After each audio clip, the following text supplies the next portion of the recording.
Hey, wake up. Wrong-Joon Ho's back.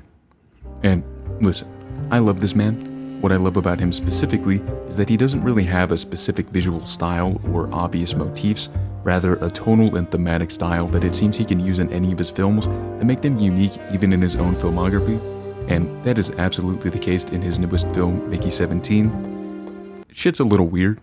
I admittedly went into this thing with a bit of a bias since I would call him my favorite filmmaker we have right now, but at the same time, I haven't been too crazy about his science fiction films. Excluding The Host, which I love, Snowpiercer and Okja are among the weaker of his films, in my opinion. So as we got closer to the release of Mickey 17, I put a bit of a pause in my excitement.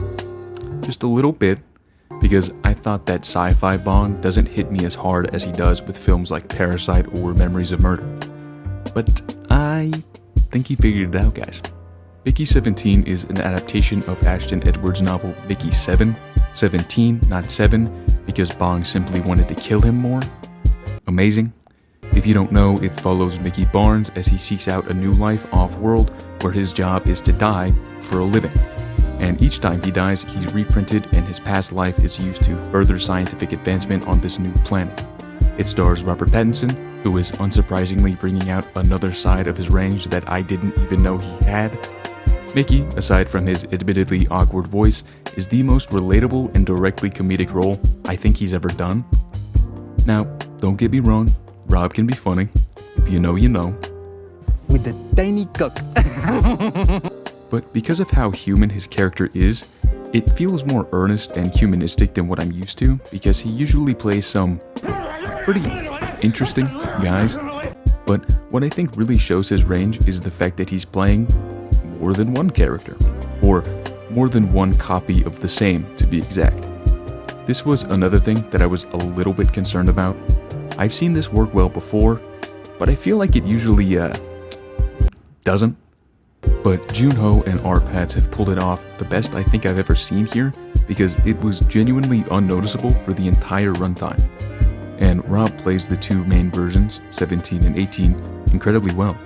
A major theme for Mickey is his struggle with his self-worth and lack of aspiration. Before this job, he had no desire to do or be anything, and it isn't until his complicated job that he eventually realizes that he doesn't want to die after discovering that he was presumed dead and they already spit out another one before he even got back. This other version of him is a lot more intense and proactive with his emotions, which creates a very fun dynamic with his other self, who remains more reserved and complacent in his mistreatment. It's the literal duality of man. Now, I'm going to introduce you to a very advanced theory in psychology. You ever heard of this guy, Sigmund Freud?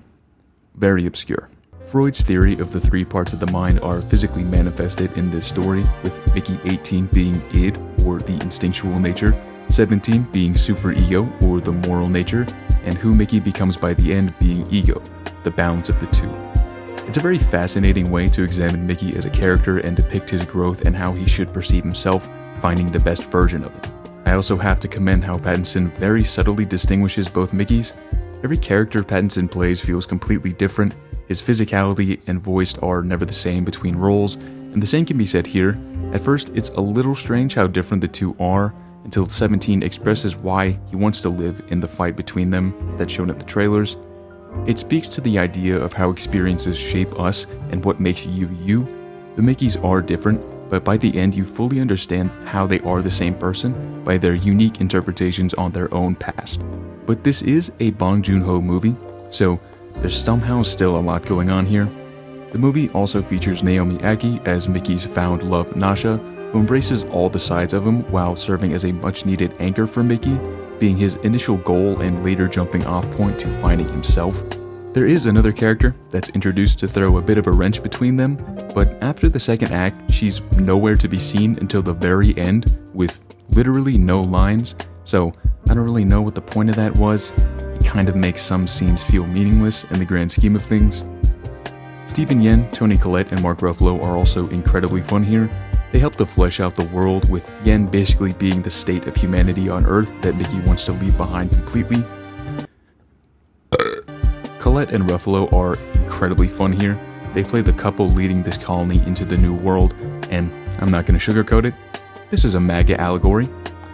Wrong-Joon Ho is no novice in critiquing the American government, with their maliciousness and lack of care being in his crosshairs in his film The Host, and also the entirety of Snowpiercer being an allegory for global capitalism.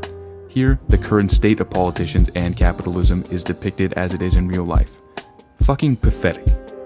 Ruffalo is a subpoenaed congressman with a legion of red hat wearing followers who are willing to throw their lives away just to make his image look better. Sound familiar? Despite its unsubtle approach, I think it works incredibly well in the film. Collette and Ruffalo play their parts with enough humor while allowing a lot of the deplorable nature of the real-world figures they're representing bleed through in their more cruel behavior. Ruffalo especially was a big surprise for me.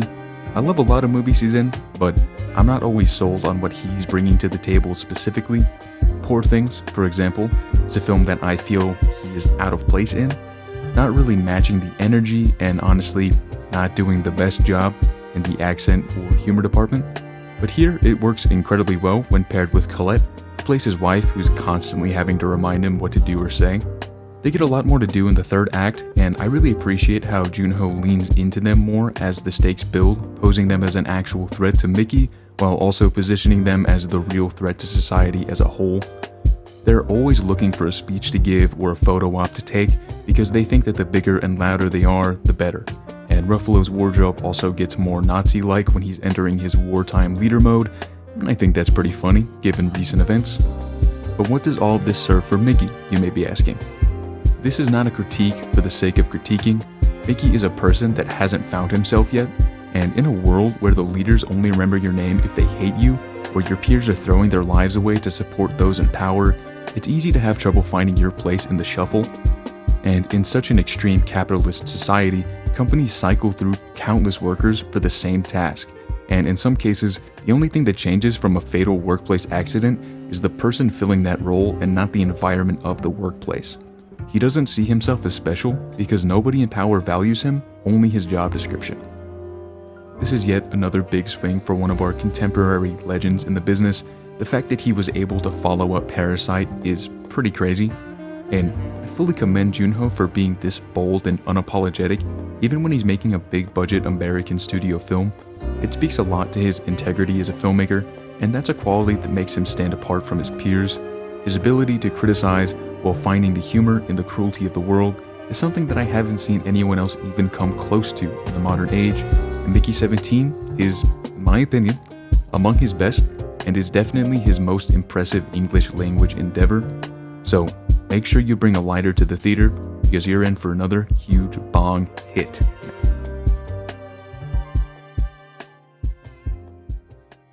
My normal attitude as myself is kind of just like a rodent. Like I look like a kind of a mouse in the restaurant, like kind of like terrified of being stepped on.